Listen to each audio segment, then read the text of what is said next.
అవకాశంలో 33 భద్రాద్రి కొత్తగూడెం జిల్లా అశ్వారావుపేట నియోజకవర్గంలో పామాయిల్ రైతులకు రైతు సంఘ నాయకులు కీలక సూచనలు చేశారు. ప్రభుత్వ రంగ సంస్థ టీజీ ఆయిల్ ఫెడ్ పై జరుగుతున్న అసత్య ప్రచారాలను నమ్మొద్దని రైతులకు పిలుపునిచ్చారు. అశ్వారావుపేట మండలం అప్పారావుపేట పామాయిల్ ఫ్యాక్టరీలో నిర్వహించిన విలేకరుల సమావేశంలో రైతు సంఘ నాయకుడు మద్దినేని వెంకట మాట్లాడుతూ కొందరు ప్రైవేట్ శక్తులు స్వార్థ ప్రయోజనాల కోసం ప్రభుత్వ సంస్థను బలహీనపరిచే ప్రయత్నాలు చేస్తున్నారని ఆరోపించారు. ప్రభుత్వం పామాయిల్ సాగుకు సబ్సిడీలు అందిస్తూ రైతులకు అండగా నిలుస్తోందని, అయితే ప్రైవేట్ ఫ్యాక్టరీలకు అనుకూలంగా పనిచేస్తున్న కొందరు వ్యక్తులు రైతుల్లో అపోహలు సృష్టిస్తున్నారని అన్నారు. ముఖ్యంగా ఆంధ్ర ప్రాంత ఫ్యాక్టరీల ప్రయోజనాల కోసం కొందరు రైతులను తప్పుదోవ పట్టిస్తున్నారని ఆరోపించారు.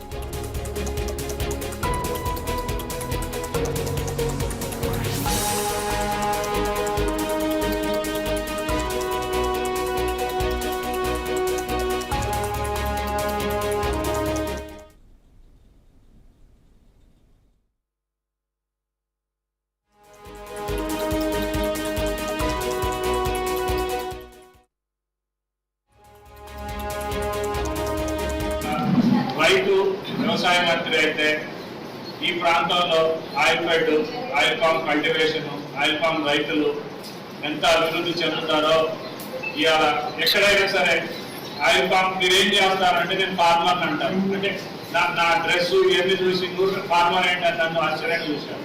ఏం చేస్తున్నారు? ప్రైవేట్ సెక్టర్ ఇంకా ఆరంభం కాలేదు. గాడ్రేజ్ ఉన్నా కూడా కొద్ది మండలాల్లో ఉన్నాయి.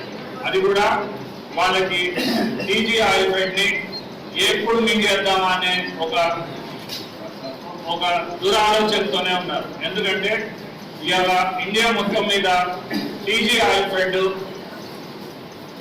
రికవరీ ఫార్ములా కానీ, ఓఆర్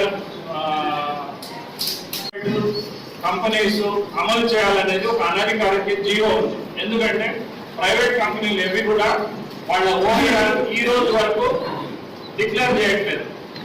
తెలంగాణ ఆయిల్ ఫెడ్ ప్రతి ప్రాంతంలో మంచి లేటెస్ట్ అంటే హైయెస్ట్ రికవరీ వచ్చే మెషినరీని ఇంప్లాంట్ చేస్తూ ఫ్యాక్టరీని అన్ని ప్రాంతాల్లో కట్టడం మొదలుపెట్టి, ఇది తుమ్మల నాగేశ్వరరావు తీసుకున్న ఫస్ట్ స్టెప్ అండి. ఆయన విజన్ ఏంటంటే ప్రతి పెద్ద జిల్లాల్లో ఆయిల్ పామ్ ఫ్యాక్టరీలు పెద్దది కావచ్చు, చిన్నది కావచ్చు, కట్టుకుంటూ పోతే ఆ ప్రాంతంలో కల్టివేషన్ అనేది ఆటోమేటిక్ గా వస్తుంది. ప్రైవేట్ కంపెనీలో ఏంటంటే వాళ్ళు ఫ్యాక్టరీ కట్టకూడదు. ఎందుకంటే వాళ్ళకి బిజినెస్ ఆలోచన. గవర్నమెంట్ తెలంగాణ ఆయిల్ ఫెడ్ ఏంటంటే పామ్ ఆయిల్ ఎక్స్పెన్షన్ అనేది ఈ సాగులో ఉన్న ఇన్కమ్ ని గుర్తించి ఇది తెలంగాణ మొత్తం విస్తరించాలనేది ఒక ప్రాసెస్.